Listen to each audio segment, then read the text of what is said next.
जी classes में आपका स्वागत है। आज हम एक आईएएस के टेस्ट नंबर 13 को सॉल्व करेंगे। यह इतिहास से संबंधित टेस्ट है। देखिए पहला प्रश्न देखिए, आदि ऐतिहासिक काल के संदर्भ में निम्नलिखित कथनों पर विचार कीजिए। ऑप्शन ए, इस काल के अध्ययन हेतु केवल पुरातात्विक साक्ष्य उपलब्ध थे। आदि ऐतिहासिक काल में पुरातात्विक साक्ष्य के साथ लिखित साक्ष्य भी उपलब्ध थे, लेकिन उनको पढ़ा नहीं जा सका है, इसलिए ये पहला वाला क्या हो जाएगा, गलत हो जाएगा। सिंधु घाटी सभ्यता को इसी के अंतर्गत रखा जाता है, तो दूसरा वाला क्या हो जाएगा, सही हो जाएगा, क्योंकि साक्ष्य तो मिले हैं लिखित, लेकिन उनको पढ़ा नहीं जा सका है, तो क्या हो जाएगा, केवल दो, इसका क्या हो जाएगा, सही हो जाएगा। नीचे दो कथन और कारण वाला है प्रश्न। कथन देखिए, आरंभिक मानव के इतिहास को पाषाण युग के नाम से जाना जाता है। कथन बिल्कुल सही है, सबसे प्रारंभिक युग में पाषाण युग था, तो कथन क्या हो जाएगा, बिल्कुल सही है। कारण देखिए, आरंभिक मानव ने समस्त औजार हथियार आश्रय पाषाण से ही प्राप्त किए, मतलब उनके सभी उपकरण चाहे रहने के लिए भी क्या गुफाओं का प्रयोग करते थे, क्या हो गया, एक तरीके से कारण भी क्या है, सही है। तो कथन व कारण दोनों सही है। पाषाण युग में रहते थे और क्या हो गया, हथियार औजार और आश्रय मतलब रहने के लिए पाषाण के ही मतलब की गुफाओं का प्रयोग करते थे, तो क्या हो जाएगा, ए और आर दोनों सत्य हैं, और आर ए क्या है, आर का सही स्पष्टीकरण है, तो सी इसका क्या हो जाएगा, सही हो जाएगा। तीसरा देखिए, निम्नलिखित कथनों पर विचार कीजिए। पूर्व पाषाण युग में मानव की जीविका का मुख्य आधार शिकार था। बिल्कुल सही है, मानव की जीविका का आधार क्या था, शिकार था। दूसरा देखिए, आग का आविष्कार मध्य पाषाण काल में हुआ। आग का आविष्कार पूरा पाषाण काल में ही हुआ था, तो क्या हो जाएगा, दूसरा वाला गलत हो जाएगा। तीसरा देखिए, पहिए का आविष्कार नवपाषाण युग में हुआ था। तीसरा वाला क्या है, नवपाषाण युग में क्या हुआ था, पहिए का आविष्कार, सही है। मनुष्य में स्थायी निवास की प्रवृत्ति पूरा पाषाण काल से जागृत है। चौथा वाला क्या है, गलत है। मध्य पाषाण काल के आखिरी तक आते आते मनुष्य क्या रहे, स्थायी निवास धीरे धीरे करने लगा, तो क्या हो जाएगा, 1 और 3 इसके सही हो जाएंगे। तो कौन सा हो जाएगा, इसमें दो युग में क्या है, सुमेलित है। तीसरा का बी। चौथा देखिए, कोल्डियावा के संदर्भ में निम्नलिखित कथनों पर विचार कीजिए। यह भारत में मध्य प्रदेश में एक पुरातात्विक, कोल्डियावा कहाँ पड़ता है, उत्तर प्रदेश में, तो पहला क्या हो जाएगा, गलत हो जाएगा। दूसरा देखिए, यह यहाँ से मध्य पाषाण काल के मानव का पहला शारीरिक अस्थि पंजर मिलता है। बिल्कुल सही है। और यहाँ से क्या है, चावल का भी साक्ष्य मिला है। देखिए, यहाँ से मानव नवपाषाण काल के साथ साथ ताम्र एवं लौहकालीन संस्कृति के भी अवशेष मिले।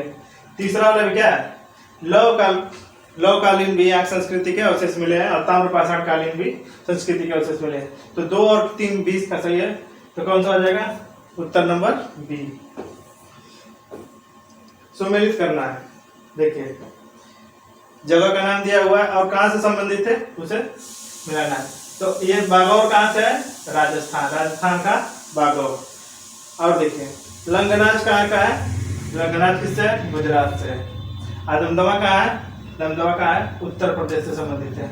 आदमगढ़ कहां है, मध्य प्रदेश। तो कौन सा हो जाएगा इसका ऑप्शन, ए का 3 किसमें है, ए का 3 2 जगह है, बी का 1, तो क्या हो जाएगा, पांचवा का इसका क्या हो जाएगा, सही उत्तर हो जाएगा। छठा नंबर प्रश्न देखें, पूरा पाषाण काल के संदर्भ में निम्नलिखित कथनों पर विचार कीजिए। पहला है, भारतीय उपमहाद्वीप के संदर्भ में 5 लाख ईसा पूर्व से 8000 ईसा पूर्व की अवधि को पूरा पाषाण कहा जाता है।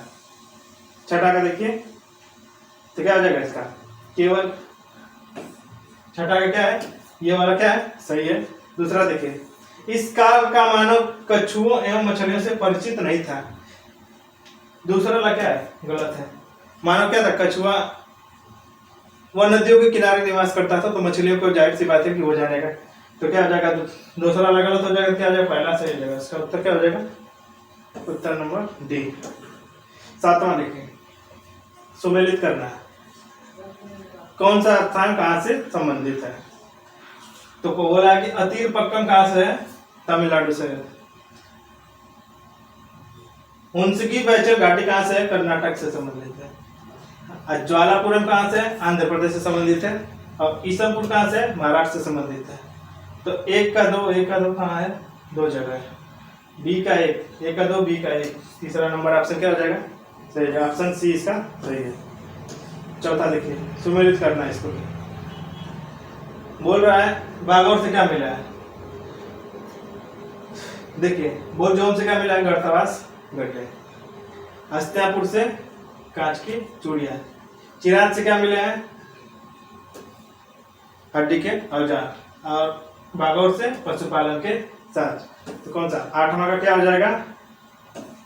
ए। आठवां क्या आ जाएगा? 1 2 3 और 4। नवा देखिए, किस काल को HD सांकालिया ने फलक संस्कृति कहा है? फलक मतलब कि जो धारदार मतलब कि हथियारों का प्रयोग किया जाता था। तो इसमें कौन सा आ जाएगा? नवा का बी। इसका क्या है? मध्यपुरा पाषाण काल में फलक संस्कृति से संबंधित था। और छोटे औजारों का प्रयोग किया जाता था। माइक्रोलिथ भी कहा जाता था उनको। 10वां नंबर प्रश्न देखें। पुरातात्विक स्थल दिए हुए और साक्ष्य कहां से मिला है वो पूछा है। पूछ रहा है सराय नहर अधजली हड्डियों का साक्ष्य कहां से मिले? सराय नहर से। तो क्या है? पहला सही है। बोलजोन से गढ़तवास के साक्ष्य मिले हैं, सही है। टेक्कल कोट से क्या मिले? सोने की बाली। तीसरा विषय, अतरंजी खेड़ा से कपड़े की छपाई और लोहे का भी सबसे पहले सर्वप्रथम साक्ष्य कहां से मिलेगा? चौथा। तो कौन सा हो जाएगा? 1 2 3 और 4। इसके चारों के चारों क्या है? सही है। 10वां का डी इसका सही हो जाएगा। 11 नंबर प्रश्न देखिए। इस संस्कृति का कालखंड 1400 से 700 ईसा पूर्व के मध्य है माना जाता है। यह संस्कृति ग्रामीण थी, यद्यपि इसके अनेक बस्तियां यथा दैमाबाद और इमाम गांव की नगरीकरण की प्रक्रिया से संबंधित थी। तो इसका कौन सा हो जाएगा? यह संस्कृति मालवा संस्कृति थी। मालवा संस्कृति। तो 11वां का क्या हो जाएगा? पहला। 12 नंबर सवाल देखिए। इस प्रकार की समाधियों में शव को गाड़कर उसके ऊपर एक बड़ा सा स्तंभाकार स्मारक पत्थर लगा दिया जाता था, तो उस स्थान पर समाधि होने का संकेत मिलता था। तो इसमें बताना है कि देखिए इसका क्या है? पहला है सगौरा वृत्त, दूसरा है ताबूत, तीसरा है मैनरी और चौथा है महापाषाण कब्रगाह। तो कौन सा हो जाएगा इसका? इसका मैनरी था। कौन सा? Option number C. 12वां का सी इसका उत्तर हो जाएगा। 13 नंबर सवाल देखिए। भारतीय उपमहाद्वीप के संदर्भ में उपमहाद्वीप के निम्नलिखित पुरातात्विक स्थलों को उत्तर से दक्षिण की तरफ मिलाना है। गोपककरण कहाँ है? जम्मू और कश्मीर में। चिराग कहाँ है? बिहार में। दाऊदरी हार्डिंग कहाँ से है? मेघालय में। और चौथा क्या है? कोल्डिया उत्तर प्रदेश में। और क्रम भी इनका क्या है? 1 2 3 और 4। मतलब कि उत्तर से दक्षिण का क्रम कौन सा हो जाएगा? 1 2 3 और 4। तो इसका कौन सा? 1 2 3 और 4। तो क्या हो जाएगा? 13 का सी इसका उत्तर हो जाएगा। 14 नंबर सवाल देखिए। पुरास्थल लोथल के संदर्भ में निम्नलिखित कथनों पर विचार कीजिए। यह सिंधु घाटी का स्थल था, यहाँ से डॉकयार्ड मिला था। यहाँ से आटा पीसने के 2 पार्ट मिले हैं, जो इस सभ्यता का एकमात्र उदाहरण है। तो क्या हो जाएगा? दोनों के दोनों ऑप्शन क्या है? सही है। तो 14 का 1 और 2। 14 का 1 और 2। 15 नंबर सवाल। पुरास्थल हड़प्पा के संदर्भ में निम्नलिखित कथनों पर विचार कीजिए। यह भारतीय उपमहाद्वीप का नवपाषाणकालीन स्थल है। नवपाषाणकालीन स्थल नहीं है। यहाँ से ये क्या है? इसका हड़प्पा सभ्यता से ही संबंधित है। यहाँ से प्राप्त मोहरों पर एक श्रृंगी पशुओं के चित्र अंकित है। दूसरा वाला क्या है? बिल्कुल सही है। तो इसका केवल 2 सही हो जाएगा। 15 का ए। 15 का ए। 16 नंबर सवाल। निम्नलिखित कथनों पर विचार कीजिए। R.S. बिष्ट ने यहाँ व्यापक पैमाने पर उत्खनन कराया था। देखिए तीनों को पढ़ने के बाद ही पता चलेगा कि यह स्थल का नाम बताना है कि कौन इन शब्दों को कौन, मतलब कि यहाँ से क्या साक्ष्य मिले थे, उस चीज के आधार पर इनको चयन करना है। दूसरा देखिए, इसकी खुदाई में मिले अवशेषों का प्रसार मनहर एवं मानसर गांव नामक नालों के बीच हुआ था। तो दूसरा। अब तीसरा देखिए, यह हड़प्पा नगर 3 भागों में विभक्त था, दुर्ग, मध्यम और निचला शहर। तो 3 भागों में कौन विभक्त था? तो धौलावीरा, इसका क्या हो जाएगा? राइट आंसर हो जाएगा। तो 16 का डी इसका सही उत्तर हो जाएगा। 17 नंबर सवाल देखें। स्थल दिए हुए हैं और किस नदी के किनारे थे उनसे संबंध बताना है। हड़प्पा कहाँ था? रावी नदी के किनारे, सही है। मोहनजोदड़ो सिंधु नदी के किनारे, चंद्रदड़ो सिंधु नदी के किनारे था, सही है। कालीबंगा कहाँ था? घग्गर नदी के किनारे था, ठीक है। भोगवा नदी कहाँ से संबंधित है? लोथल से संबंधित है। इसमें कौन सा आ जाएगा? 2 सुमेलित है, तो क्या आ जाएंगे? 2 युग इसके सुमेलित है। तो 17 नंबर सवाल के ऑप्शन नंबर 20 का सही हो जाएगा। 18वां नंबर, निम्नलिखित में से किस या किन सिंधु सभ्यता स्थल से नाव का नमूना प्राप्त हुआ है? लोथल डॉकयार्ड था, तो क्या इसका दूसरा क्या हो जाएगा? सही हो जाएगा। अब मोहनजोदड़ो की मुहरों से क्या मिला था? नाव के चित्र कहीं मिले, तो क्या हो जाएगा? दोनों के दोनों क्या हो जाएंगे? सही। 18 का 1 और 2। 19 नंबर सवाल, इन्हें भी सुमेलित करना है। देखिए, लोथल कहाँ संबंधित है? लोथल कहाँ से? भोगवा नदी। 19 नंबर था लोथल का भोगवा नदी। सुदगा गैंडोर कहाँ से है? दास से। कोट दीजी कहाँ थी? सिंधु नदी। मांडा कहाँ था? चेनाब। अब देखिए कौन सा हो जाएगा? 1 का 4, 1 का 4 2 जगह, बी का 2, बी का 2, तो कौन सा आ जाएगा? पहला वाला ऑप्शन क्या हो जाएगा? सही हो जाएगा। 20वां नंबर, 19 का ये सही हो जाएगा। 20वां नंबर देखिए, एक तरफ पूरा स्थल दिए हुए हैं और दूसरी तरफ खोजकर्ता दिए हुए हैं। तो चंडीगढ़ के कौन से थे? मजुमदार थे, एनजी मजुमदार। सुरकोटदा के कौन थे? जेपी जोशी, ठीक है। मनावली कौन थे? आरएस बिस्ट। और मोहनजोदड़ो के रखालदास बनर्जी। तो क्या हो जाएगा? 1 का 4 कहाँ है? 1 का 4 ऑप्शन नंबर 20 का क्या हो जाएगा? 20वां का सही हो जाएगा। अब 21 नंबर कथन व कारण वाला है। हड़प्पा सभ्यता विश्व की सबसे पुरानी ग्रामीण सभ्यताओं में से एक थी। ये ग्रामीण नहीं, ये शहरी सभ्यता थी। तो क्या हो जाएगा? कथन क्या हो जाएगा? गलत हो जाएगा। कारण देखते हैं। कारण, हड़प्पा सभ्यता के लोग अपनी उन्नति, नियोजन, परिष्कृत शिल्प कौशल और मजबूत संगठनात्मक कौशल के लिए जाने जाते थे। तो कारण क्या है? सही है। तो इस असत्य है और आर क्या है? सत्य है। इसका कौन सा हो जाएगा? ऑप्शन नंबर 20 का सही हो जाएगा। 21 का डी। 22वां नंबर देखिए, पूछ रहा है निम्नलिखित में से कौन सा प्रमुख सिंधु घाटी सभ्यता से संबंधित है? देखिए, कुंतासी सिंधु घाटी सभ्यता से संबंधित, हुलास भी है, सिनौली भी है और मेहरगढ़ कहाँ से संबंधित है? नवपाषाण काल से। तो इसका क्या हो जाएगा? गलत हो जाएगा। तो 1, 2 और 3 इसके सही हो जाएंगे। तो 22वां का 1, 2 और 3। 23 नंबर प्रश्न देखिए, सिंधु सभ्यता के संदर्भ में निम्नलिखित कथनों पर विचार कीजिए। यह समाज विभिन्न वर्गों की 4 श्रेणियों हुआ करती थी। इसमें पुरोहित से चिकित्सक थे, पुरोहित, चिकित्सक, व्यापारी और मजदूर वर्ग हुआ करते थे। तो कौन सा हो जाएगा यहाँ पे? पहला वाला से दूसरा देखिए, यहाँ स्त्री और पुरुषों की वेशभूषा लगभग समान थी। दूसरा वाला भी क्या है? सही है। यहाँ घरों में उपयोग किए जाने वाले बर्तन केवल मिट्टी के बने हुए थे। तो ये तीसरा वाला क्या हो जाएगा? गलत हो जाएगा। केवल मिट्टी का प्रयोग नहीं, तांबे का भी प्रयोग था और भी धातुओं का प्रयोग था। यहाँ के निवासी, लोहे का छोड़कर यहाँ के निवासियों को विभिन्न धातुओं का भी ज्ञान था। तो क्या हो जाएगा? 1, 2 और 4। तो कौन सा हो जाएगा? 3 युग इसमें क्या है? सुमेलित है। तो 23 का क्या हो जाएगा? सी। 23 का सी।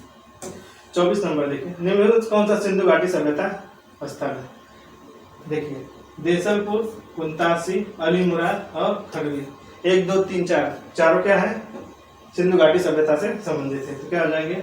इसका ऑप्शन नंबर ए सही हो जाएगा। 24 का ए। 25 नंबर सवाल देखिए, निम्नलिखित कथनों के संदर्भ में निम्नलिखित कथनों पर विचार कीजिए। यहाँ के निवासी बुनने, काटने की कला से परिचित थे। यहाँ के निवासी मूर्ति कला, नृत्य कला से परिचित नहीं थे। सिंधु घाटी की सभ्यता। तो क्या आ जाएगा? पहला वाला सही हो जाएगा। दूसरा क्या हो जाएगा? यहाँ के निवासी मूर्ति कला में पशुपतिनाथ शिव की मूर्तियां कहाँ से मिली? यहीं से। तो ये क्या हो जाएगा दूसरा। नित्रित मूर्ति भी कहाँ से मिली थी, यहीं से। तो दोनों क्या हो जाएगा, दूसरा वाला क्या है गलत है, तो पहला क्या आ जाएगा इसका सही। 25 का केवल एक सी। 26 नंबर सवाल है। हड़प्पा सभ्यता के लोग गोमत, फिरोजा, लाल पत्थर और सिलखड़ी जैसे बहुमूल्य अर्धकीमती पत्थरों से बने मनके का प्रयोग करते थे। मनके बनाने का कारखाना था चंद्रदड़ो से। मनका बनाने फैक्ट्री कार्यस्थल चंद्रदड़ो और लोथल से उद्घाटित है। दोनों के दोनों क्या है इसके 26 के दोनों सही है। 26 का ए और नो। 27वां नंबर देखिए। आर्य शब्द का अर्थ विजेता होता है। आर्य शब्द का अर्थ विजेता नहीं श्रेष्ठ जन होता है। तो क्या हो जाएगा, ये गलत हो जाएगा। दूसरा देखिए, आर्यों का आरंभिक जीवन पशुचारण पर आधारित था और कृषि उनके लिए गौरव कार्य था। दूसरा क्या है इसका सही है, क्या हो जाएगा केवल 2 इसका सही पूछा है, तो केवल 2 इसका सही हो जाएगा। 28 नंबर सवाल देखिए। निम्नलिखित में से कौन सा कथन सत्य है। ऋग्वेद में मंत्रों का उच्चारण होरोत्य ऋषि द्वारा किया जाता था। तो पहला सही है। दूसरा क्या है, ऋग्वेद में गाय के लिए अगण्य शब्द का प्रयोग किया गया। दूसरा भी क्या है सही है। प्रसिद्ध गायत्री मंत्र का उल्लेख ऋग्वेद के यहाँ तीसरे मंडल होता तो सही हो जाएगा। ये क्या 7वां मंडल में नहीं था, तो तीसरा इसका क्या हो जाएगा गलत है। 1 व 2 इसका सही है। तो ऑप्शन नंबर ए इसका सही है। 29 नंबर पर देखें। निम्नलिखित में से किस या किन देवताओं का उल्लेख बुगास कोई अभिलेख से मिलता है। तो इंद्र का उल्लेख मिलता है, वरुण का मिलता है और नासत्य का मिलता है। चौथे देवता का मित्र थे, तो इसमें क्या है अग्नि नहीं थे, इनकी जगह मित्र होता तो सही हो जाता। तो केवल 1, 2 और 4, 1, 2, 4 किसमें है, ऑप्शन नंबर सी। 29 का सी हो जाएगा। 30वां देखें, सुमेलित करना है 30वां।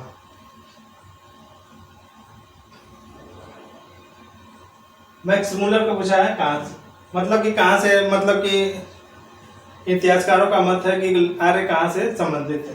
तो मैक्स मूलर कहाँ बोलता है मध्य एशिया से संबंधित है। अब बाल गंगाधर तिलक बोलते थे उत्तरी ध्रुव से संबंधित।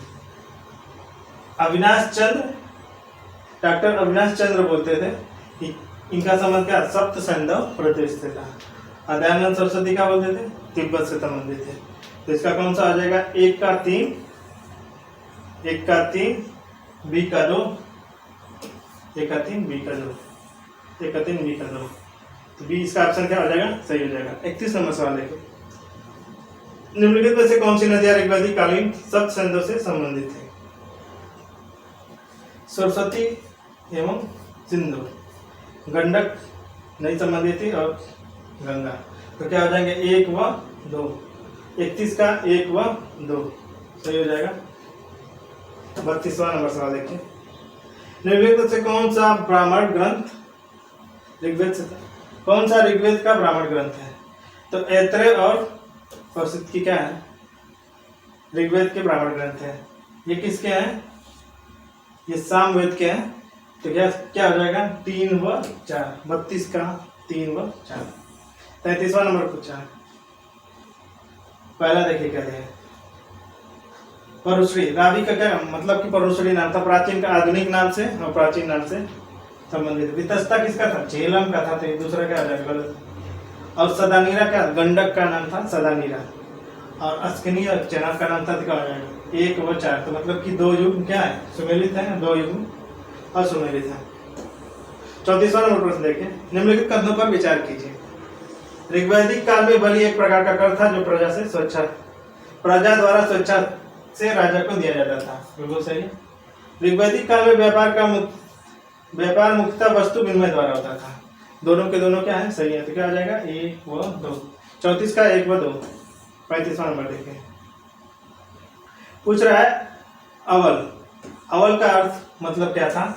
अवल का अर्थ होता था कुआं, और किवास का अलवाहा, और पर्जन्य का क्या था बादल, पर्जन्य का बादल, और अनस का अर्थ क्या था बैलगाड़ी। तो क्या हो जाएगा 1 का 2, 1 का 2 किसमें है 2 जगह। किवास का मतलब कि बी का 3।